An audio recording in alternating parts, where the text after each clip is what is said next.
ओम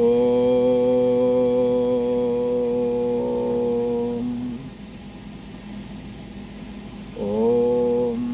श्री योग वासिष्ठ के उपशम प्रकरण में श्री वशिष्ठ जी महाराज बोले, हे राम जी, उद्दालक मुनि अपने चित्त को समझाते हुए कह रहे हैं कि हे चित्त, जैसे बालक अपनी परछाई में बैताल जान करके आप भय पाता है, तैसे ही हे चित्त तूने सबको दुखी किया है।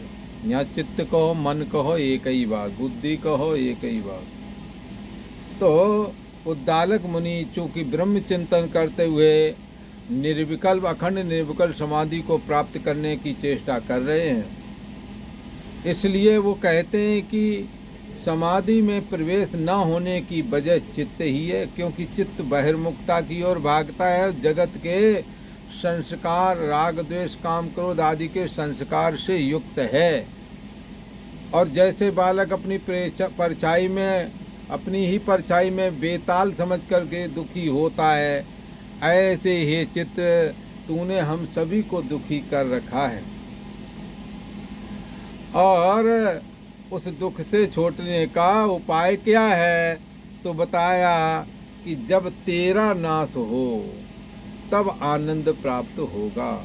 जब चित्त खत्म हो, जब मन अमन हो, तो द्वैत रूप जगत का अत्यंत अभाव होकर एक सच्चिदानंद ब्रह्म ही बचता है। उद्दालक मुनि कहते हैं, तेरे उपजने से हे चित्त महा दुख उपलब्ध होता है। ये घरवार है, ये परिवार, ये मैं हूँ, ये मेरा, ये चित्त के बगैर कैसे संभव? ये चित्त से ही होता है। जैसे कोई ऊंचे पर्वत से गिर के और कुएं में जा पड़े और बड़े कष्टवान को प्राप्त हो, तैसे ही हे चित्त तेरा साथ करने से मैं आत्मपद से गिर गया। है और जानना पना मात्र जो स्वाभाविक चैतन्य सत्ता की स्थिति है, उससे हम हट गए। और कहाँ गए? एड़ी से चोटी तक जो ये दिख रहा है यही मैं हूँ। जिसके द्वारा ये दिख रहा है उसको तो गए भूल। जिसके द्वारा दिख रहा है, जिसकी सत्ता से शरीर इंद्रियां मन बुद्धि सक्रिय हो रहे हैं, उस चीज को भूल गए। इसलिए यहाँ कहते हैं, हे चित्त तेरे संग से मैं आत्मपद से गिरा। आत्मपद क्या है और जानना पना मात्र, उस पद से गिर गए। फिर कहाँ गए?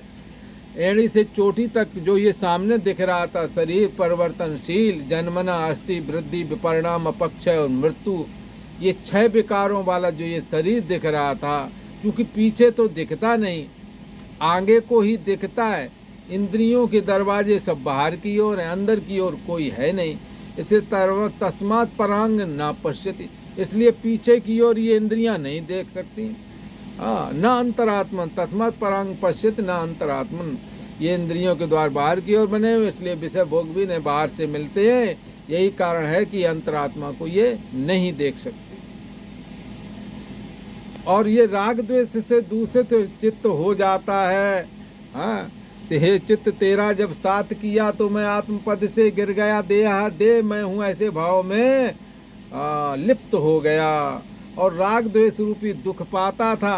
पर अब तुझको त्याग कर मैं निरहंकार पद को प्राप्त होऊंगा। निरहंकार, एक ऐसा अहम जो अहम पद से रहित है, एक ऐसी सत्ता जिसमें अहम नहीं, परछिन्न व्यक्तित्वपना नहीं, देह नहीं, देहाभिमान नहीं।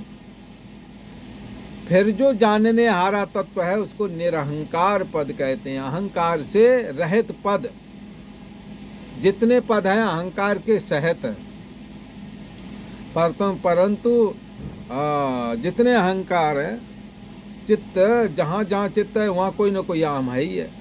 परंतु जिन्होंने चित्त का ही त्याग कर दिया, जिन्होंने चित्त का त्याग किया, वो निरहंकार पद को प्राप्त हो ही जाता है। कैसा है निरंकार पद?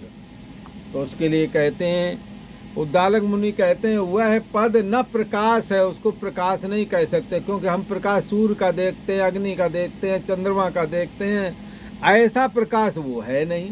इसलिए वह पद न प्रकाश है न तमः, न तम है, न प्रकाश रूप है, न अंधकार रूप है। उस प्रकाश को न एक कह सकते हैं, न दो कह सकते हैं, क्योंकि एक और दो की परिकल्पना भी वहाँ नहीं है। न बड़ा है और न छोटा है, अहम त्वम आदि से रहत ऐसा एक तत्व, ऐसा एक चैतन्य सत्ता जिसमें अहम नहीं त्वम नहीं, अहम और त्वम आदि से रहत, जो शुद्ध चेतन अचैत चिन्ह मात्र है, सोहम अस्मि, वही मैं हूँ, वही मैं हूँ। न रूप है मेरा, न कोई गोत्र है मेरा, जो न कोई रंग है, न कोई रूप है, जो रंग रूप से है न्यारा, वही मैं हूँ, वही मैं हूँ। बोले तुम कौन हो वो तो बता दो, वही मैं हूँ, वही मैं, इशारा कर।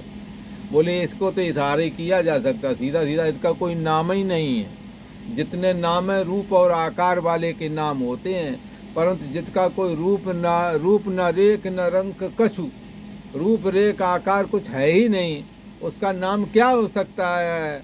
उसका नाम कुछ भी नहीं, केवल एक ही वेदों ने नाम बताया है।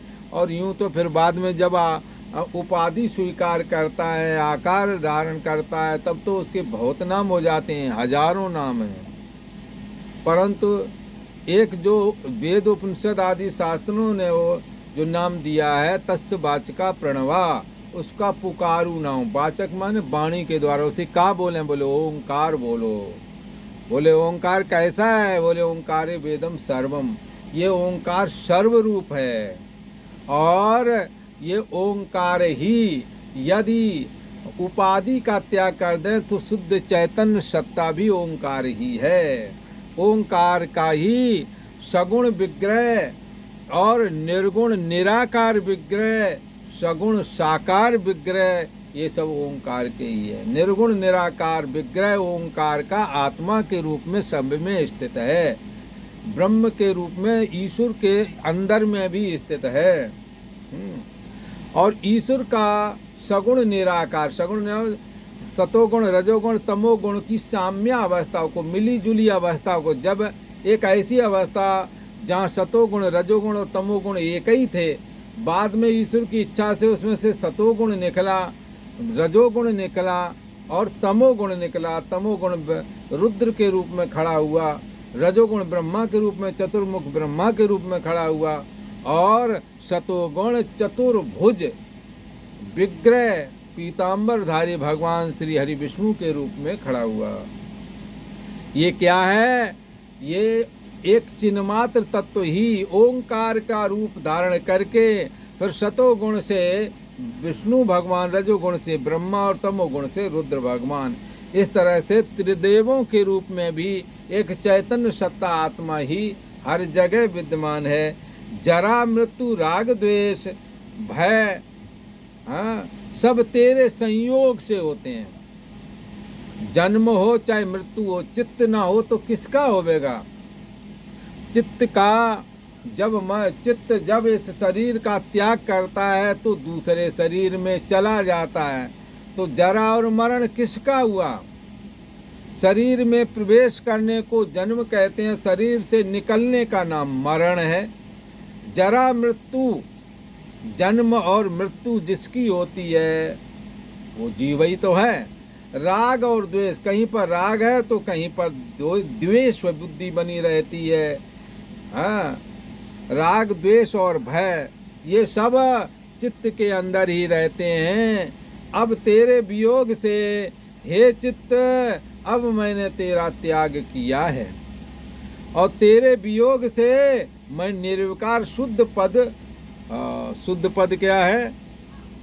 शुद्ध पद शरीर इंद्रियां मन बुद्धि के सहित जो हमारे अंदर चेतना है, ये चेतना शुद्ध चेतना नहीं है, ये अशुद्ध है। शुद्ध वाली चेतना नेत्र से जुड़ करके देखने वाली बन गई, कान से जुड़ करके शब्द को सुनने वाली बन गई, रसना से जुड़ करके स्वाद लेने वाली बन गई। और उससे पहले कौन है और जानना पना मात्र चेतना। तो जब चित्त को अचित्त बनाया जाता है, जब मन अमन हो जाता है, तो मनस्य अमनी भावे द्वैतम नैवोपलब्धते। जब मन अमन हो जाता है तो यह द्वैत रूप जगत उपलब्ध नहीं होता, दिखाई नहीं देता। क्या ऐसे करके नहीं दिखाई देता? ये सत्य है, यही सब कुछ ऐसा करके नहीं दिखता। दिखता तो है, पर मिथ्यात्व दृष्टि को आश्रय कर लेने की वजह से होते हुए भी जगत का कोई वजूद नहीं स्वीकार किया जाता है। जन्म मृत्यु राग द्वेष और भय सब तेरे संयोग से होते हैं। हे चित्त, अब तेरे वियोग से न मैं कैसा हो गया हूँ? निर्विकार। भाई चित्त है तो ही काम सताएगा, काम सताएगा तो काम जैसी चेष्टाएं होवेंगी, क्रोध सताएगा तो क्रोध जैसी चेष्टाएं होवेंगी। ये सब विकार होते रहेंगे, काम में काम का, लोभ में लोभ का। हाँ, तो यहाँ पर कहते हैं ये सब विकार कैसे हैं? ये सब चित्त से जुड़ने की वजह से है। तेरे वियोग से जब चित्त नहीं रहेगा तो फिर निर्विकार शुद्ध पद बचेगा। क्योंकि जो निर्विकार है वो सविकार क्यों हो गया? विकार के सहित क्यों हो गया? क्योंकि हम विकारवान शरीर मन इंद्रियों से तादात्म्यत हैं, जुड़े हुए हैं। इसी कारण से मन बुद्धि आदि के जो दोष हैं वो हमारे आपके अंदर में भी दिखते हैं। अब तेरे वियोग से हे चित्त, जब तेरा वियोग हो गया, तेरा अंत हो गया, तो फिर तो निर्विकार शुद्ध पद ही प्राप्त होता है। फिर तो अब वियोग से निर्विकार तत्व की प्राप्ति हो जाएगी। निर्विकार शुद्ध पद तब प्राप्त होवेगा जब चित्त से वियोग होवेगा। उद्दालक मुनि कहते हैं, हे मन, तेरा होना दुख का कारण है। हे मन, तू है तो सही, पर तेरा होना ही दुख का कारण है। अरे मन, जब तू निर्वाण को प्राप्त हो जावेगा तब मैं ब्रह्म रूप हो जाऊंगा। फिर जन्म मरण सब मुक जाएंगे, पुनरप जननम पुनरप मरणम से छुटकारा मिल जाएगा। तेरे संग से मैं तुच्छ हुआ हूँ। हमारी जो अहमियत थी, बड़ी अहमियत थी, परंतु मैं तो साहन का सहा था, चा न होती बीच। चाहे चमारी चूहरी सब नीचन की नीच। हम तो साहन के साथ, चा न होती जो बीच। अगर कामना बीच में ना होती तो हम शहंशाह होते, पर कामनाएं हमारी को दुखी करती है। कोई न कोई कामना हमारे को दीन बना देती है, और फिर अनेकों कामनाएं हो तो कहना ही क्या। परंतु उद्दालक मुनि कहते हैं, अरे चित्त, मैं जानता हूँ तेरी वजह से ही मैं बंधन में आ जाता हूँ। मैं कोई ऐसा उपाय करूँगा कि तेरा नाश हो जाए। बोले तेरी उत्पत्ति कैसे होती? किसी का नाश करने पर तो उतारू हो, पहले ये तो बताओ उत्पत्ति कैसे भई? यदि उत्पत्ति को तुम जानते हो तो उसके मरण को भी तुम जानोगे। तो कहा कि ये जो चित्त है, ये कामना जब हृदय में प्रकट होती है तो कामना की पूर्ति के लिए जो संकल्प बनता है, उस संकल्प से ही चित्त जन्मता है और बढ़ता भी है। इसलिए जानामि ते मूलम, अरे चित्त, मैं तुम्हारे मूल को जानता हूँ। संकल्पात के लिए जायते, संकल्प से ही निश्चय करके तुम प्रकट होते हो। हम क्या करेंगे? हम मन में चित्त का परछिन्न व्यक्तित्व पने का, कुछ पाने खोने जीने आदि का, सारी कामनाओं के संकल्प का मैं त्याग कर देता हूँ। तेरे संग से मैं तुच्छ हो गया हूँ। तेरा होना दुख का कारण है। जब तू निर्वाण हो जाएगा तो हे चित्त, फिर मैं व्यक्ति विशेष नहीं रह जाऊंगा, देह वाला नहीं रह जाऊंगा, जीव नहीं रह जाऊंगा। फिर मैं ब्रह्म रूप हो जाऊंगा। आपन जाए ब्रह्म होए बैठे, मैं जा करके ब्रह्म हो जाऊंगा। ब्रह्मविद ब्रह्म ही भवति, ब्रह्म को जाने वाला ब्रह्म ही होता है, अलग नहीं होता है। हे राम जी, उद्दालक मुनि कहते हैं कि हे चित्त, तेरे संग से मैं तुच्छ हुआ हूँ। जब तू निवृत्त होवेगा, हे चित्त, जब तू हट जावेगा तब मैं शुद्ध हो जाऊंगा। शुद्ध परमात्मा में जो मिलावट है ना, देहाभिमान की मिलावट, देखने वाले नेत्रों की मिलावट, कान के माध्यम से सुनने की मिलावट एक है, और जाननापना मात्र में है, और जाननापना तो सबका निज स्वरूप है, उसमें सुननापना आ गया। तो ये नई बात आ गई ना, जो नई बात आ गई यही अशुद्धि है। उसका ये यहाँ क्या कह रहे हैं कि जब तू निर्वाण हो जाएगा तब मैं ब्रह्म स्वरूप हो जाऊंगा। मैं तेरे संग से तुच्छ यानी दीनहीन बना हुआ हूँ। जब तू निवृत्त होवेगा, तब ये चित्त जब निवृत्त होवेगा तो साधक कह रहा है कि मैं शुद्ध हो जाऊंगा, मन शुद्ध हो जाएगा। जैसे मेघ और कोहरे के होने से आवरण मलिन भासता है, मेघ है, बादल छाए हुए हैं, कोहरा पड़ रहा है, इसके कारण से आकाश मलिन लगता है सूरज कभी निकलेंगे कि नहीं निकलेंगे। पर जब वर्षा हो जाती है तब शुद्ध और निर्मल रहता है वातावरण जो है। अशुद्ध कब रहता है? जब तक बारिश नहीं हो। बारिश होने के बाद जब शरद ऋतु आती है तो निर्मल हो जाता है। तैसे ही हे चित्त तेरे निवृत्त होने से, हे चित्त जब तू निवृत्त हो जाएगा, तेरे निवृत्त हुए से निर्लेप आत्मा जो देहाभिमान का लेप नहीं लेता, सुखी दुखी रूप मन का लेप नहीं लेता, कर्ता भोक्तापना रूप लेप का अपने ऊपर आने नहीं देता असर, निर्लेप जो है, तैसे ही तेरे निवृत्त हुए निर्लेप अपना आप आत्मा भासता है। जब हे चित्त तू हट जाता है तो आत्मा सबसे निर्लेप है। कोई भी धर्म आत्मा में नहीं है। जितने भी धर्म है शरीर मन इंद्रिय और इन्हीं के धर्म है, पर आत्मा का कोई धर्म नहीं है। इसलिए यहाँ कहते तेरे निवृत्त हुए से निर्लेप मैं हूँ, ये बात पता लग जाएगी। और निर्लेप आत्मा भी अपने आप भासता है। ये चित्त ये जो देह इंद्रियादिक पदार्थ हैं सो भिन्न हैं, ये सब अलग अलग है। इनमें अहम वस्तु कुछ नहीं है।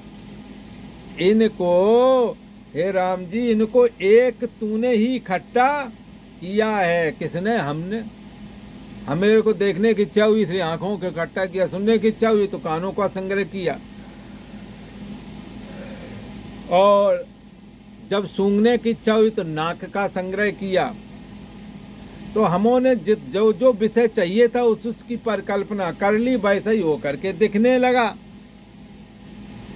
तो हे चित्त ये जो देहादिक पदार्थ हैं सो भिन्न नहीं, इनमें अहम वस्तु कुछ है ही नहीं।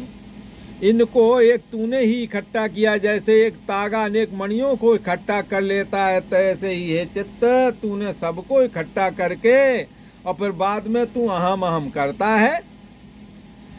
ये अहम सबके अलग अलग हैं, परंतु अहम को सत्ता जिससे मिल रही है वो चेतन ब्रह्म तो सब में एक ही है। इसलिए एको ब्रह्म द्वितीयो नास्ति। तू मिथ्या राग द्वेष करता है, इससे तू शीघ्र ही सब इंद्रियों को लेकर के हे चित्त निर्वाण हो जा, जिससे कि तेरी हमेशा हमेशा के लिए जय हो जाएगी। इत श्री योग वशिष्ठ उपसंप करने उद्दालक विचारो नाम खट ४४तमः सर्गा। ओम।